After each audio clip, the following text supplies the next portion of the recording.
আজকে আমরা কি করতেছি, এই যে নতুন একটা চ্যাপ্টারের অঙ্ক করতেছি। দেখো নতুন একটা চ্যাপ্টার, এটা হচ্ছে তোমার 4.3। 4.3 এর মধ্যে উৎপাদকে বিশ্লেষণ করা। কিসে বিশ্লেষণ করা? উৎপাদকে বিশ্লেষণ করা।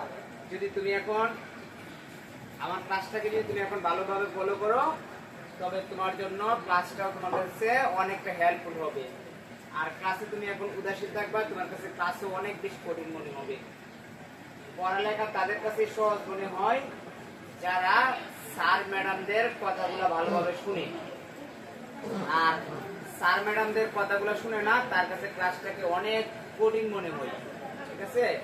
তাইলে আমরা 4.2 এর পরে আজকে আমরা 4.3 এর অঙ্ক করব। 3 এর মধ্যে বলছে কি যে উৎপাদকে বিশ্লেষণ করো। উৎপাদকে বিশ্লেষণ করো। এখানে অঙ্ক আছে কয়টা দেখো তো?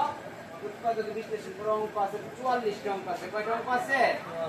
44টা অঙ্ক আছে। এই 44টা অঙ্ক তুমি যদি এখন করে নাও, ক্লাস 8 এ থাকাকালীন সময় যদি তুমি করে নাও, তবে আমি তোমাকে এই নিশ্চয়তা দিতেছি যে তুমি ক্লাস 9 এ উঠার পরে তুমি এমন ভালো উৎপাদক বুঝবা যে তোমার চাইতে ভালো আর কেউ বুঝতে পারবে না। তুমি প্রয়োজনে খাতা কলমে লিখে নিতে পারো।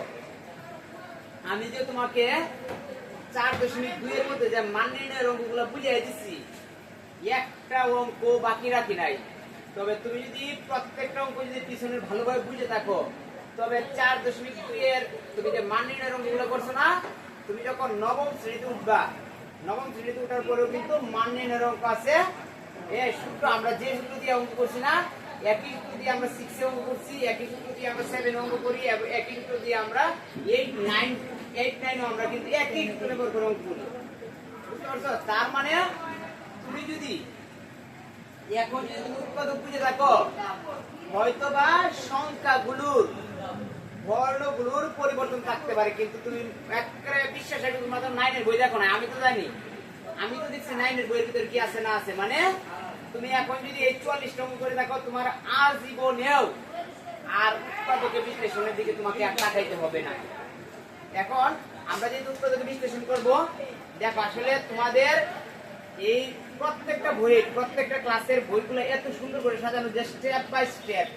মানে এই অঙ্কগুলো পারলে তুমি ওই অঙ্কগুলো নিতে পারবা, ওই অঙ্কগুলো পারলে তুমি পরের অঙ্কগুলো নিতে পারবা। মানে সিস্টেমিক্যালি বইটা কিন্তু সাজানো থাকে। বুঝতে পারছো? আমরা 4.2 করে আসছি, 4.3 এখন তোমার কাছে ইজি মনে হবে। আর যারা তোমার 4.2 যারা এখনো পর্যন্ত বুঝো নাই, তাদের কাছে আবার 4.3 এখনো পর্যন্ত কঠিন লাগবে। এখনো পর্যন্ত তোমাদের কাছে কঠিন লাগবে। আর 4.2 যাদের মাথায় কিঞ্চিত পরিমাণে বুঝতে পারছো তোমরা, এখন তোমাদের কাছে 4.3 অনেক বেশি সহজ মনে হবে।